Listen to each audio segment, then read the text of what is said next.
আমি খাবার খাচ্ছি, হঠাৎ দেখি একটা কুকুর আমার পিছনে। দেখছি বাটি নিয়ে দাঁড়িয়ে আছে। আমি তো ভাবলাম ও খাবার খাবে। আমি ওকে খাবারটা দিয়ে দিলাম আমার খাওয়ার থেকে। তারপর দেখছি কুকুরটা আমার পিছে, পিছে চলে যাচ্ছে। আমি এখন বাইকে বসবো। তারপর দেখি আমার সামনে এসে গেছে। তো কুলে করে ওকে নামিয়ে দেবো এখন। আমি ভাবলাম কুকুরটা আমার পিছে, পিছে কেন যাচ্ছে? তো বাড়ি চলে যাওয়ার পর দেখি কুকুরটা আমার কাছে চলে এলো। এখন দেখি কুকুরটা আমার বাড়িতে চলে এলো। ওহ মাই গড! এ কি? তোমরা যদি অবশ্যই কেউ ভালোবাসো লাইক, কমেন্ট, শেয়ার করবে। তারপর দেখি ছবিটা নিয়ে কুকুরটা আমার দিল। আমি দেখলাম আমার আমার সাথে ওর ছবি। তো ভাবলাম কেন আমার সাথে ছবি? আমার পুরনো কুকুরটার কথা আমার মনে পড়ে গেল যখন ওই কুকুরটা মরে গিয়েছিল।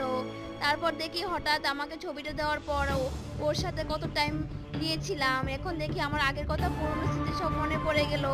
এখন দেখি আমার সাথে কুকুরটা হাঁটছে। আমার সব স্মৃতি মনে পড়ে গেল। তো তোমরা দেখো তারপর দেখি খাটেও কুকুরটা